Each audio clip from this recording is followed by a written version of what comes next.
நாம் எஸ்தர் கதையை பார்க்க போகிறோம். இது கிமு 4ஆம் நூற்றாண்டில் நடந்த கதை. இதில் நம் இந்திய தேசத்தோட பேரும் இடம்பெற்றிருக்கு. இதில் நாம மட்டும் இல்லாது நம்ம தேசமும் விசேஷித்தது இல்லையா? இதில் எஸ்தர் எப்படி யூதருக்கு விடுதலை வாங்கி தந்தாங்கன்னு பார்க்கலாம். நாம் தேவனோடு இருந்தால் எப்படி உயர்த்தப்பட்டு எப்படிப்பட்ட ஆசீர்வாதத்தை பெறுவோம் என்று இந்த வீடியோவை பார்த்து கற்றுக்கொள்ளலாம். இந்த வீடியோவை பார்க்குற உங்கள் அனைவரையும் எங்கள் கல்வாரி சேப்பல் மூலம் வரவேற்கிறோம். நன்றி.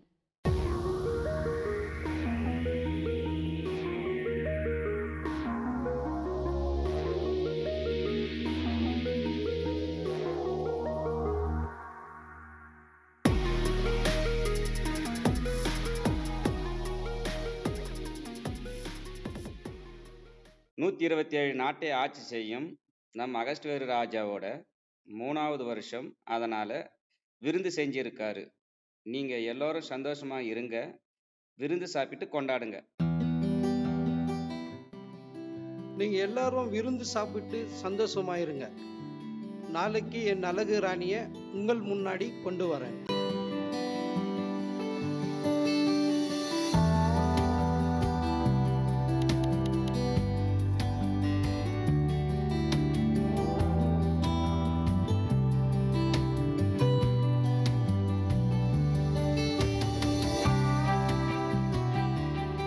ராஜா ராணி வரமாட்டுக்கிறாங்க.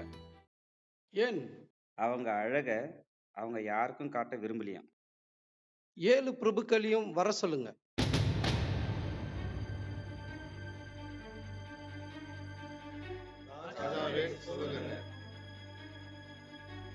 ராணி வஸ்திக்கு நான் என்ன செய்யட்டும்? இனி அவங்க உங்க முன்னாடி வரவே கூடாது. அவளை விட உத்தமியாவும் அழகாவும் ஒரு கன்னிகைய ராஜாவுக்கு தேர்ந்தெடுக்கலாம். அப்போதான் எல்லாருக்கும் ராஜா மேல பயம் இருக்கும். எஸ்தர், எங்கம்மா போயிட்டு வர? அண்ணா, என் ஃப்ரெண்டு வீட்டுக்கு போயிட்டு வரேன். இவர் யாரு? இவரு தான் எங்க அண்ணன் மொர்தெகாய். எனக்கு அப்பா அம்மா இல்லை. சின்ன வயசுல இருந்து இவரு தான் என்ன வளர்த்தாரு. எஸ்தர், இங்க வாமா. ராஜா ஒரு அறிக்கை விட்டு இருக்காரு. ராஜாவுக்கு ஒரு ராணிய தேர்ந்தெடுக்கிறாங்க. நீயும் அதுல கலந்துக்கோ. ஆனா நம்ம குலத்தை பத்தி மட்டும் யாருக்கிட்டையும் சொல்லாத. சரி அண்ணா. எஸ்தர் தான் எனக்கு பிடித்திருக்கு. இவளே எனக்கு ராணி.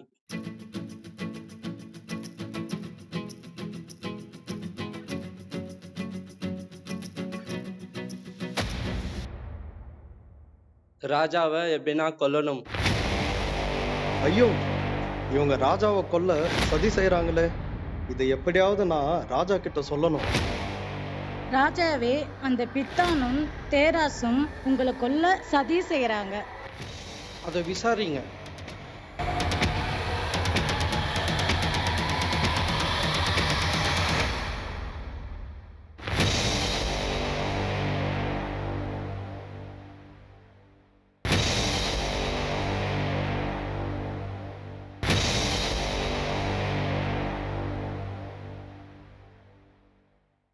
ஆமா, இது உண்மைதான். அவங்கள தூக்குல போடுங்க.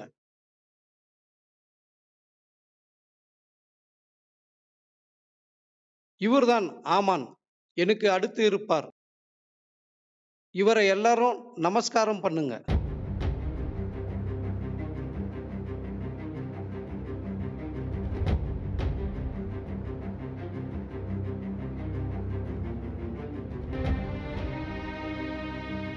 என்னப்பா மொர்தெகாய், ஆமானுக்கு நீ மட்டும் நமஸ்காரம் பண்ண மாட்ற?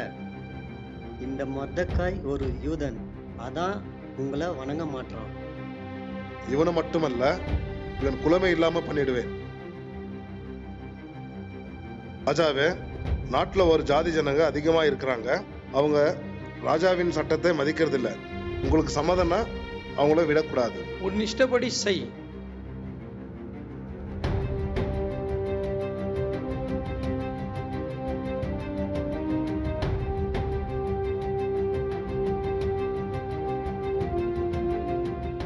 இந்த செய்தியை எல்லா பாஷையிலும் எல்லா நாட்டுக்கும் அனுப்புகிறேன். என்னோட ஜனம் எல்லாம் அழிய போதா?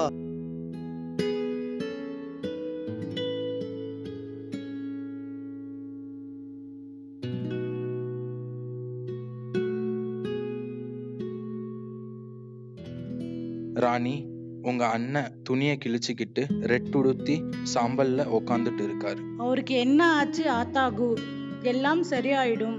அவர்கிட்ட இந்த துணியை கொடுத்து போட்டுக்க சொல்லுங்க.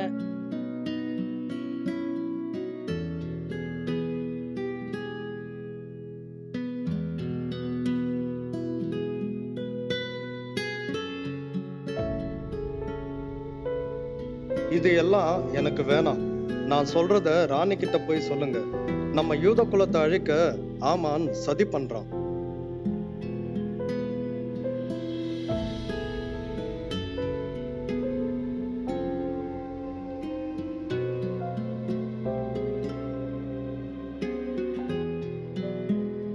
ராணி, உங்க அண்ணன் துணியை வாங்கல. ஏன்னா யூத குலம் அழிய ஆமான் சதி செய்யறானா.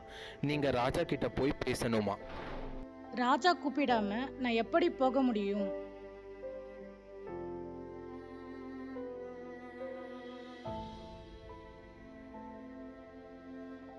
மொர்தெகாய், ராஜா கூப்பிடாம ராணி எப்படி போக முடியும்னு சொல்லுறாங்க. நீ இந்த காலத்திலே மௌனமாயிருந்தால் யூதருக்கு சகாயமும் ரட்சிப்பும் வேறொரு இடத்திலிருந்து எழும்பும். நீ இப்படிப்பட்ட காலத்துக்கு உதவியா இருக்கும்படி உனக்கு ராஜமேன்மை கிடைத்திருக்கலாமே, யாருக்கு தெரியும்?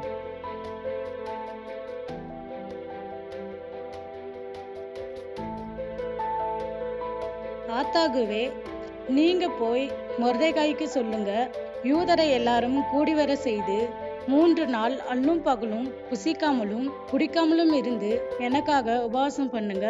நானும் என் தாதிமாரும் உபவாசம் பண்ணுகிறோம். சட்டத்தை மீறி ராஜாவிடத்தில் போகிறேன். நான் செத்தாலும் சாகிறேன்.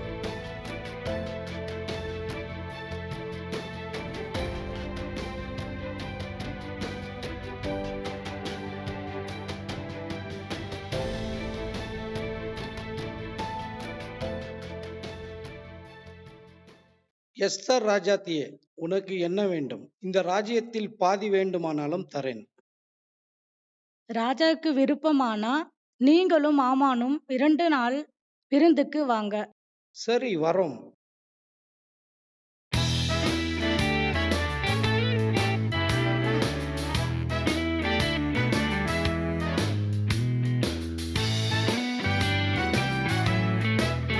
இப்போயாச்சு சொல்லு, உனக்கு என்ன வேண்டும்?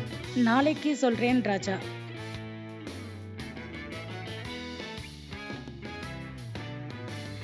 சிரேஷா, நான் ரொம்ப சந்தோஷமா இருக்கேன். ராஜா என்ன மட்டும் விருந்துக்கு கூப்பிட்டார். ஆனால் அந்த மொர்தெகாய் என்ன நமஸ்கரிக்கல. அது எனக்கு ரொம்ப கவலையா இருந்துச்சு. நீங்க கவலைப்படாதீங்க. 75 அடி உயர தூக்க மரம் செஞ்சு நாளைக்கு அவனை தூக்கில போடலாம். அப்புறம் நீங்க சந்தோஷமா விருந்துக்கு போங்க.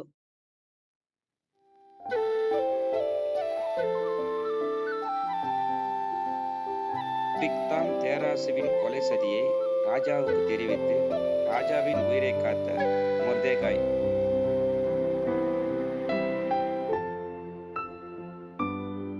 மொர்தெகாய்க்கு இதுக்காக எதனா செஞ்சிருக்கோமா? இல்ல ராஜா. நான் விரும்புகிற ஒருவனுக்கு நான் என்ன செய்யணும்? என்னை விட வேற யாரும் இருக்க முடியும்? உங்க வஸ்திரம், குதிரை, கிரீடம் கொடுத்து நகரத்தை சுத்தி வர செஞ்சு கனம் பண்ணுங்க. நீ சொன்னத மொர்தெகாய்க்கு செய்.